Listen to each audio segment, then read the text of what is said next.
Okay, karibu katika YouTube channel yetu, na leo tunaendelea na PHP and MySQL part 2, tukitaka kuzituma data zetu kwenda kwenye database. Tunakumbuka wote wakati kipindi kilichopita tulijifunza namna ya kuchukua data kutoka kwenye HTML form na kuzidisplay kwenye browser. Yes, ilikuwa kitu kama hichi. Unaweka username, tuseme mtaita tech, password hizo hapo, then tunafanya hivi, tukasema tuziprint tu tuzione kwenye database. Kwa hapa tulikuwa na kitu kinaitwa echo username,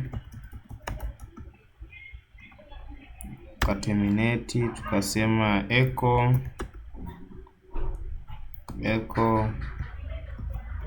password, tukasema echo email.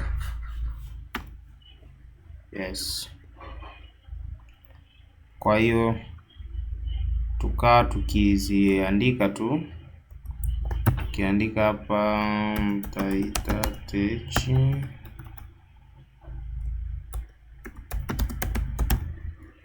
tukiweka email, tukizituma tunaziona zinakuja hapa. Sasa leo tutakwenda kuzichukua hizi data, then tutazituma kwenye database. Tutaenda kutumia query ya SQL query kwa ajili ya kwenda kuzituma kwenye database. Kabla ya hapo, tubadilishe kidogo hii button ya green.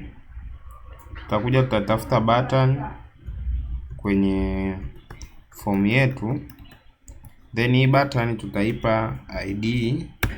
Tutaita hii button inaitwa sub, then tutapanda kwenye HTML form, tutaandika hash sub,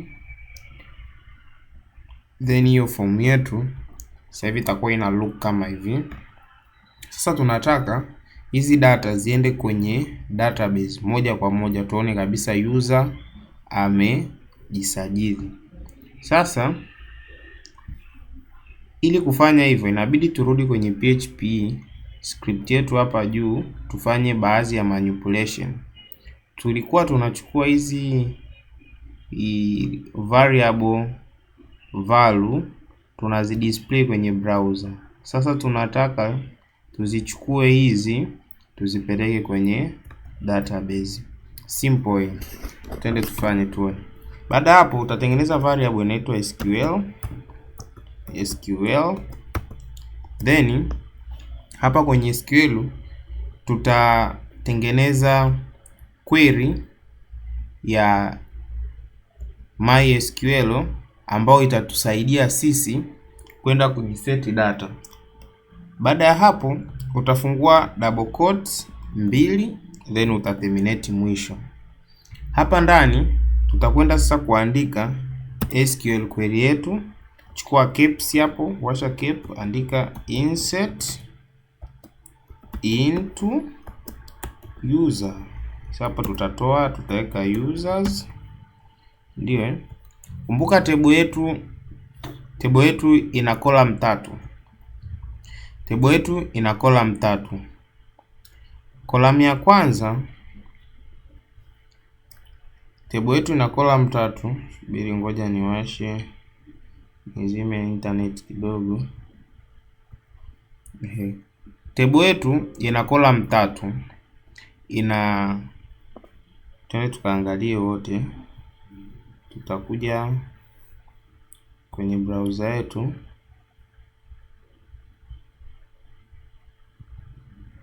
then tutatafuta database inaitwa jifunze, then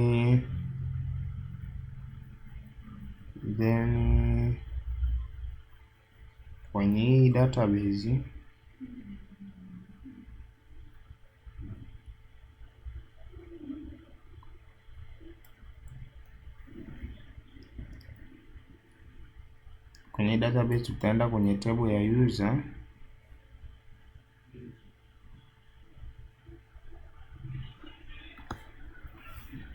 Tutaangalia na ina data, tuzifute hizi data. Tufute hizi data, tufute. Unaweza kufuta tu hapa, lakini tutaangalia namna gani tunaweza kuzifuta kwa kutumia data, kutumia PHP query. Kwa hiyo mpaka hapa tunaona tuna column hapa, unaona column 4, lakini moja ukija kwenye structure, ukisoma structure vizuri, moja tulitengeneza tukasema hii ni auto increment, inakuwa kama primary key, hatuijazi sisi, system inajaza yenyewe. Kwa hiyo hapa tukija tunaona tuna column 3. Column inaanza username, email na password. So tutarudi huku, tutatengeneza column insert into user, then ina column ngapi? Tutafungua bracket, tutaspecify column ya kwanza ilikuwa ni username, email, password. Sawa. Baada ya hapo nini kinafuata? Baada ya hapo kinachofuata ni kuingiza zile value zetu, si ndio? Zile value ni zipi sasa? Hizi value ndio hizi hapa. Ya kwanza ni username, ya pili ni email, ya tatu ni password. So kitu tutakachokifanya ni kuja hapa kuandika value, tutachukua caps, tutaandika values, then tutafungua bracket, tutaspecify value ya kwanza. Hizi cha kwanza cha kuzingatia, hizi unaziweka kwenye single quote. Unachukua single quote, then unachukua hapo username, yani the same. Hii sio issue, variable name inakuwa kama ilivyo kwenye script, but this column name zinakuwa kama ulivyo specify kwenye database, need to be the same as in database. Ukishazingua kuweka hizi, manake hata hiyo database itakwambia unknown column and fatal errors hazitakupungukia.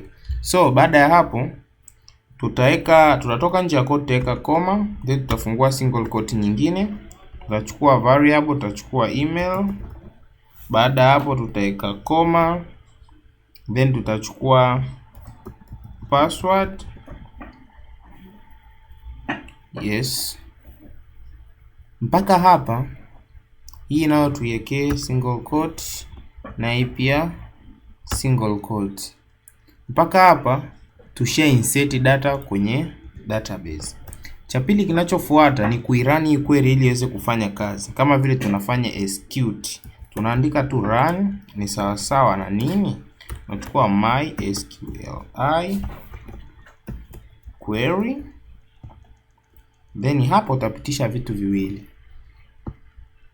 Connection kwenye page yetu tulikuwa tunaiita con, sawa? Kwa hiyo tutapitisha variable con, hapa tutapitisha variable con, then comma, tutapitisha hiyo hapo juu SQL. Baada hapo tutaterminate. Cha pili tunaweza tukaangalia kama amejisajili, tuambie user successfully registered. Tutasema if nini? Tutasema if run, yani kama hiyo query yetu imefanya kazi, ituambieje? Tutatengeneza hapa variable message,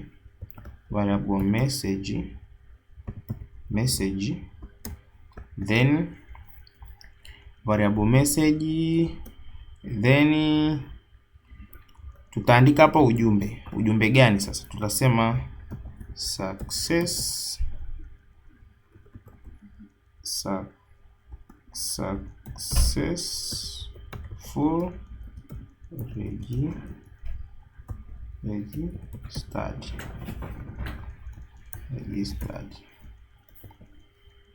successful registered. Taterminate. Baada hapa, je, kama imekataa ituambieje? Tutatengeneza hapa tena, tutasema message variable message. Hapa tutasema to fail. Okay, mpaka hapa tunakuwa natafuta hii error, tafuta error moja hapa, bracket hapa, if imefunguliwa, imefungwa. Yes. So baada ya hapa nitakuja hapa kwenye form, nataka hiyo error ije itokee hapa. Kwa nitafungua head, nitasema hapo head number 4 tu, nitafungua hapa PHP script, then nita echo message, variable message, then nita terminate, then nitafunga script. So mpaka hapo, manake akiwa amejisajili itanionyesha ujumbe pale juu ya form. Kwa hiyo tutakuja kwenye form yetu, then tuta refresh control, then tutaona sasa hapa tutaandika username, mtaita tech. Cha pili tutaandika username na password, tutaituma, tutaenda itasema successfully registered. So baada hapa tunaweza tukaenda tukavalidate, tukaangalia je, data zimeenda kwenye database. Tuta refresh page yetu hapa, tutaona wow, tukirefresh tunakuta mtaita tech, email na password zimeshaenda. Sasa kama ulikuwa makini wakati hapa tunatuma, unaweza ukawa email tunaweza tukaituma mara nyingi, tunaweza tukatuma mara nyingi. Why? Ni kwa sababu hatuja validate hizi data zetu. Hizi data tunatakiwa tuzi validate. Tuna validate vipi? Tunaangalia kwanza, je, before user hajajisajili, je, hiyo email already registered or not? Kama inakuwa tayari registered, manake inatakiwa tu display hapa ujumbe ituambie user already exist. So katika video inayokuja itakuwa nahisi ni part 3. Sasa tutakwenda kujifunza namna gani tunaweza kuvalidate user inputs. Tunaweza kuzifilter hizi input zote, lakini pia tutakwenda kuangalia namna ya kutumia JS functions. Tutakujifunza namna ya kutumia JS functions, maana yake tutajifunza namna ya kuinteract na script Sweetality hii hapa, na nitakwenda kuonyesha the way inavyotumika. So kama video imekusaidia, usisahau kusubscribe ili uwe wa kwanza kupata video zetu pale tunapo upload. Thanks for watching.